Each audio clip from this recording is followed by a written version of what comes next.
বন্ধুরা, আজ আমরা দেখব 2024 সালে রিলিজ হওয়া ডামসেল মুভিটা। তো চলো শুরু করা যাক। সিনেমার শুরুতে আমরা ওয়ারিয়া নামের এক রাজ্যকে দেখতে পাই, যেখানে একদিন সে রাজ্যের রাজা তার সব সৈনিককে নিয়ে একটা ড্রাগনের শিকার করতে যায়। সেখানে একটি পাহাড়ের ভেতর গুহায় ড্রাগনটি থাকতো।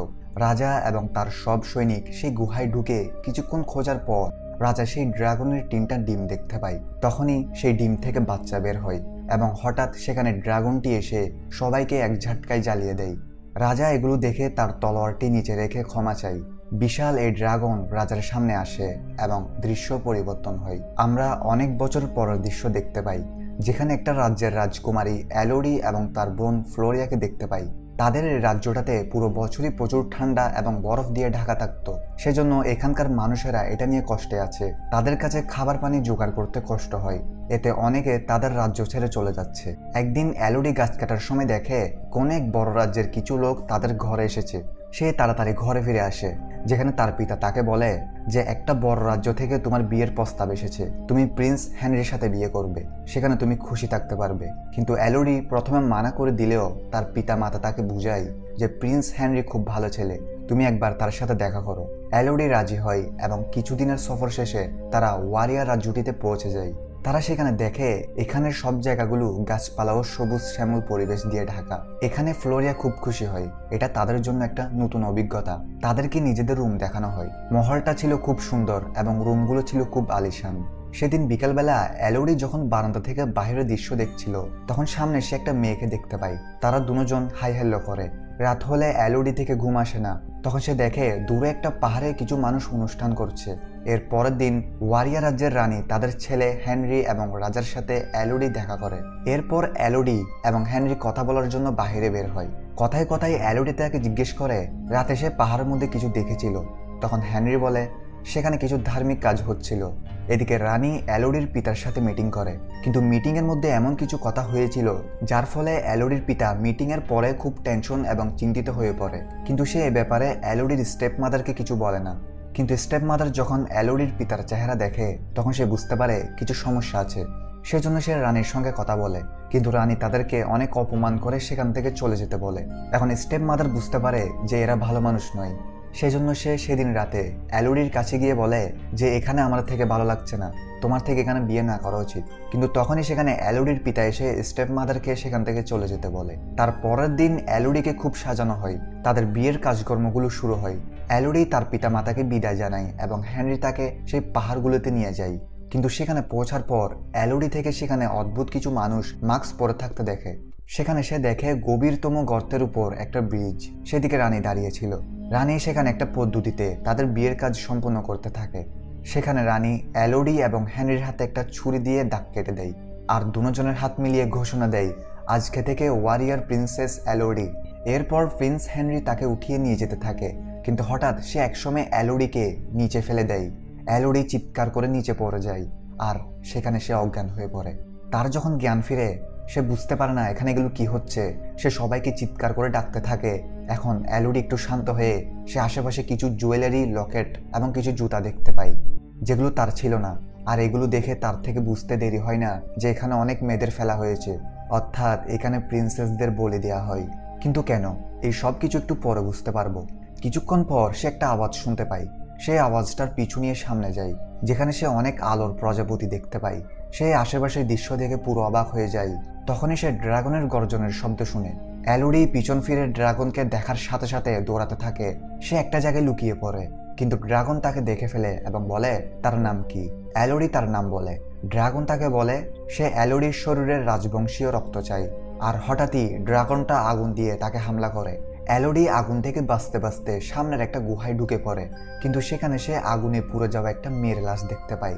আর এটা সেই মেয়েটাই যাকে সে ব্যালকনি থেকে দেখেছিল, অর্থাৎ কাল রাতের রাজকুমার তাকে বিয়ে করে বলি দিয়ে দেয়। এদিকে ড্রাগন সেই গুহাতে ঢুকতে চেষ্টা করে। অ্যালোরি একটা ছোট রাস্তা দিয়ে ওই পাশে যাওয়ার চেষ্টা করে, কিন্তু তার ড্রেসে লেগে থাকা কাঠগুলোর জন্য সে আটকে যায়। তখন ড্রাগনের এক মুখ আগুন তার দিকে ধেয়ে আসতে থাকে। সে কোনো মতো নিজেকে ছাড়িয়ে একটা জায়গায় ঢুকে পড়ে, কিন্তু তার পায়ে অনেকটাই আগুন লেগেছে। সে তার গলার লকেটের মধ্যে আগুনের কয়লা নেয় এবং সেটাকে একটা ল্যাম্পের মতো বানিয়ে নেয়। সামনে যেতে যেতে সে একটা রাস্তা দেখে।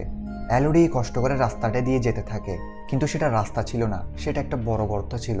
সেজন্য সে গর্তটা দিয়ে একটা জায়গায় পড়ে যায়। এতে তার হাতে থাকা লকেটের আগুনটাও নিভে যায়। এলোডি এতে প্রচন্ড আঘাত পায়। সে কোনো মতে একটু সামনে যেতে সে দেখে নীল রঙের কিছু অদ্ভুত আলো। এলোডি সেখান দিয়ে একটা রাস্তা দেখতে পায়, তাই সে দৌড়ে জাম্প দিয়ে সেখানে পৌঁছায়, কিন্তু সে নিচে পড়ে যেতে থাকে। তখনই তার থেকে মনে পড়ে তার থেকে তো ছুরি আছে, তাই সে ছুরিটা দিয়ে উপরে উঠে যেতে পারে।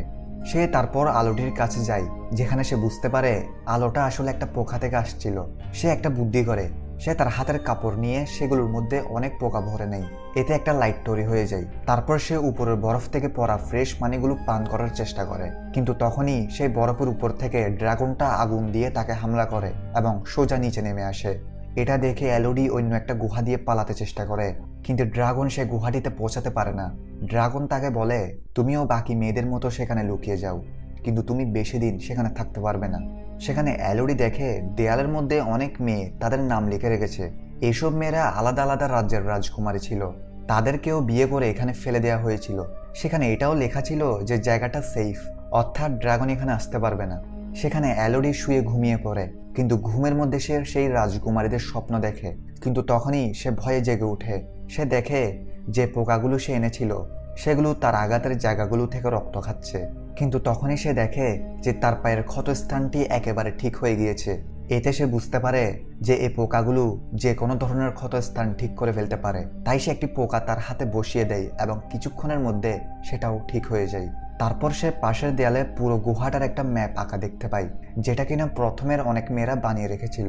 যেখানে এলোডি বাইরে যাওয়ার রাস্তাটি খুঁজে পায়, সেজন্য সে তাড়াতাড়ি পোকাগুলোকে নিয়ে সাবধানে গুহা থেকে বের হতে শুরু করে এবং ম্যাপ অনুযায়ী একটা জায়গায় পৌঁছায়, যেখানে উপর থেকে অনেক আলো আসছিল, অর্থাৎ এটা এখান থেকে বের হওয়ার রাস্তা। এখন এটা দেখে এলোডি খুব খুশি হয়, কিন্তু জায়গাটা সুচালো ক্রিস্টালে ভরা ছিল।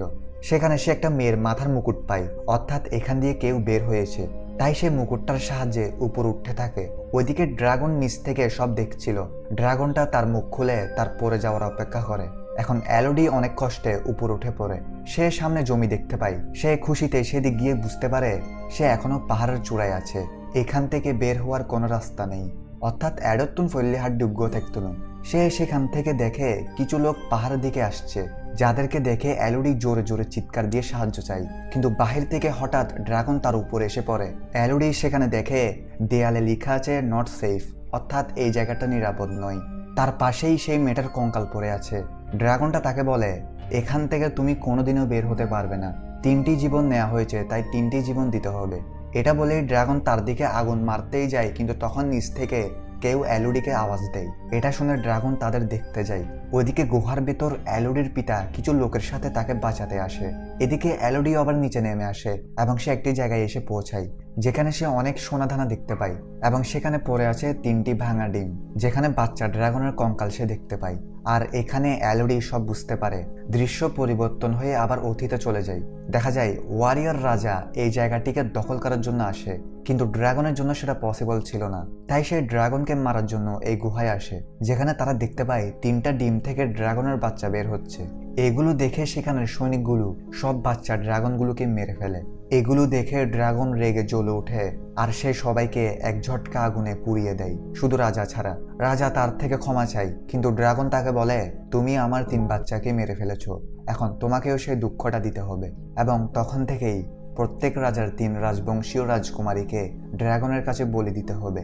কিন্তু সময়ের সাথে সাথে তারা ড্রাগনকে ধোঁকা দিতে থাকে। তারা অন্য রাজ্যের মেয়েদের বিয়ের নাম করে এনে রাজকুমারের রক্তের সাথে মেয়েটির রক্ত মিক্স করে দেয়, যার ফলে মেয়েটার হাত থেকেও রাজকুমারের রক্তের ঘ্রাণ আসতে থাকে। এবং ড্রাগন এই ঘ্রাণ শুকে বুঝতে পারে এই মেয়ে রাজবংশীয়, এবং তাই তাকে মেরে ফেলা হয়।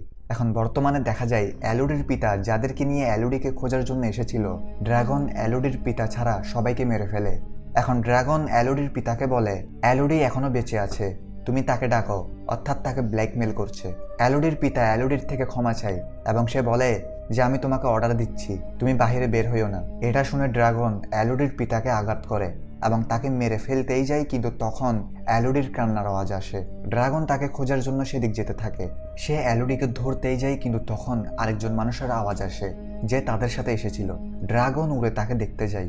এই সুযোগে এলোডি তার পিতার কাছে আসে। তার পিতা বলে, তোমার স্টেপ মাদার এবং তোমার বোন ফ্লোরিয়া জাহাজে তোমার জন্য অপেক্ষা করছে, তুমি ওই রশিটার সাহায্যে উপরে যাও, সেদিকে ঘোড়া দাঁড়িয়ে আছে। এটা বলে তার পিতা মারা যায়। এলোডি এখন রশির সাহায্যে উপরে উঠতে থাকে, কিন্তু তখনই ড্রাগন সেখানে চলে আসে আর তার দিকে আগুন মারতে থাকে। কিন্তু এলোডি খুব দ্রুত রশি বেয়ে উপরে উঠে পড়ে এবং যেমনি এমনি বাহিরে চলে আসে এবং ঘোড়াটা নিয়ে চলে যেতে থাকে। কিন্তু ড্রাগনটাও বাহিরে এসে এলোডিকে খুঁজতে থাকে। ড্রাগনকে আসতে দেখে এলোডি মাঝ রাস্তায় ঘোড়াকে ছেড়ে একটা পাথরের নিচে লুকিয়ে পড়ে আর ড্রাগন সে ঘোড়াটাকেই জ্বালিয়ে দেয়। যার পরে ড্রাগন সেই পাহাড়ের উপরে নিচে সব দিকে আগুন জ্বালিয়ে দেয়। দেখতে দেখতে সব জায়গায় আগুন ছড়িয়ে পড়ে আর এগুলো দেখে রানী খুব রেগে যায়। সে বুঝতে পারে এগুলো সব এলোডির জন্য হচ্ছে। সে ড্রাগনকে শান্ত করার জন্য সেই জাহাজে যায় এবং তার স্টেপ মাদারকে আহত করে ফ্লোরিয়াকে কিডন্যাপ করে নেয়, যেন এলোডির বদলে ফ্লোরিয়াকে বলে দিতে পারে। পরের দিন এলোডি সে পাথরের নিচ থেকে বের হয় এবং জাহাজের দিকে যেতে থাকে। কিন্তু রাস্তায় সে স্টেপ মাদারকে দেখতে পায়, যে কিনা আহত ছিল। সে এলোডিকে সুরক্ষিত দেখে খুব খুশি হয় আর বলে তারা ফ্লোরিয়াকে নিয়ে গিয়েছে। এলোডি তখন তার বোনকে বাঁচাতে ঘোড়াটি নিয়ে দ্রুত যেতে থাকে। ওদিকে রানী তাকে বলি দিতে যায়, কিন্তু হেনরি তাকে মানা করে যে ফ্লোরিয়া এখনো বাচ্চা। কিন্তু রানী কোনো কথা শুনে না। সে ফ্লোরিয়ার হাতে কাঠ বসিয়ে দেয় এবং তাকে সোজা নিচে ফেলে দেয়। এখন ড্রাগন ফ্লোরিয়াকে নিয়ে চলে যেতে থাকে। এদিকে এলোডি রশির সাহায্যে আবার গুহায় চলে আসে এবং সে তার চুল এবং জামা কাপড় কেটে নিজেকে প্রস্তুত করে নেয় ড্রাগনের সাথে লড়াই করার জন্য। সে আবার পোকাগুলো নিয়ে একটা লাইট বানিয়ে নেয়। তারপর সে বুদ্ধি করে একটা ফাঁদ তৈরি করে, যেটা থেকে কিছুক্ষণ পর আওয়াজ হতে থাকে, যার ফলে ড্রাগন এই আওয়াজ শুনে এখানে আসবে এবং এই সুযোগে সে ফ্লোরিয়াকে বাঁচাতে পারবে। যাওয়ার আগে সে তার বাবার কাছ থেকে তলোয়ারটি নিয়ে নেয়। এদিকে আওয়াজটা শুনে ড্রাগনটি এসে যায় এবং এই সুযোগে এলোডি তার বোনকে জাগিয়ে চলে যেতে থাকে। কিন্তু ড্রাগন বুঝতে পারে এটা ফাঁদ, সেজন্য সে মাঝ রাস্তা থেকেই ফেরত চলে আসে। এটা দেখে দুজন অন্য জায়গায় লুকিয়ে পড়ে। এলোডি এবার সাহস করে তলোয়ারটি নিয়ে ড্রাগনের সামনে চলে আসে এবং তাকে বুঝায় যে এতদিন তাকে সবাই ধোঁকা দিচ্ছে। সে এবং তার বোন এ রাজ্যের বংশ থেকে আসেনি এবং এইসব মেয়েগুলোর কোনোটাও রাজার মেয়ে নয়। কিন্তু ড্রাগন তার কথায় বিশ্বাস করে না, কারণ তার শরীর থেকে এখনো রাজবংশীয় রক্তের ঘ্রাণ বের হচ্ছে। ড্রাগন তখন তার উপর আগুন নিক্ষেপ করতেই যায় এলোডি তার মুখে তলোয়ারটি ঢুকিয়ে দেয় এবং সে পানিতে পড়ে যায়। এতে তার শরীরে লেগে থাকা আগুন থেকে সে বেঁচে যায়। সে পালাতে থাকে, কিন্তু ড্রাগন তার দিকে এসে তাকে ধরে ফেলে। সে তার উপর আগুন ফেলতে যাবে, কিন্তু এলোডি তার হাতে থাকা ছুরিটা তার চোখে মেরে দেয়। এরপর তাদের দুজনের মধ্যে প্রচন্ড লড়াই শুরু হয়। এলোডি কোনো মতো তার থেকে বাঁচতে থাকে এবং চিৎকার দিয়ে বলতে থাকে সে এই রাজার মেয়ে নয়। ড্রাগনটি তাকে এক হাত দিয়ে ধরে ফেলে। এলোডি তার হাতে থাকা তলোয়ারটা তার হাতে ঢুকিয়ে দেয়। এতে ড্রাগনটি তাকে ছুঁড়ে মারে এবং তার হাত থেকে তলোয়ারটি বের করে। এলোডি তখন লক্ষ্য করে একটি জায়গায় ড্রাগনের নিঃশ্বাসের বাতাসগুলো রিফ্লেক্ট হয়ে আবার ফিরে আসছে। তখন সে একটা বুদ্ধি করে, সে সেখানে গিয়ে দাঁড়িয়ে যায়। এখন ড্রাগন যখন তার উপর আগুন নিক্ষেপ করে দেয়, তখন সে তাড়াতাড়ি সেখান থেকে সরে যায় এবং আগুনগুলো রিফ্লেক্ট হয়ে উল্টো ড্রাগনের উপর পড়ে যায়। এতে ড্রাগন নিজের আগুনেই অনেক আহত হয়ে পড়ে এবং সে নিচে পড়ে যায়। এখন এলোডি তাকে বলে, দেখো, তারা আমার হাতের রাজবংশীয় রক্ত মিক্স করে দিয়েছিল আর সেজন্যই তুমি আমাকে তাদের বংশের মনে করেছিলে। এতে না জানি তুমি কত মেয়েকে মেরে ফেলেছো। এটা শুনে ড্রাগন তার কথায় বিশ্বাস করে। ড্রাগন বলে, আমাকে মেরে ফেলো, এটাই আমার শাস্তি। এলোডি তলোয়ার নিয়ে তার সামনে যায়, কিন্তু তাকে মারে না, বরং সে পাশের নদী থেকে সে পোকাগুলো ড্রাগনের ক্ষতস্থানে দিয়ে দেয়।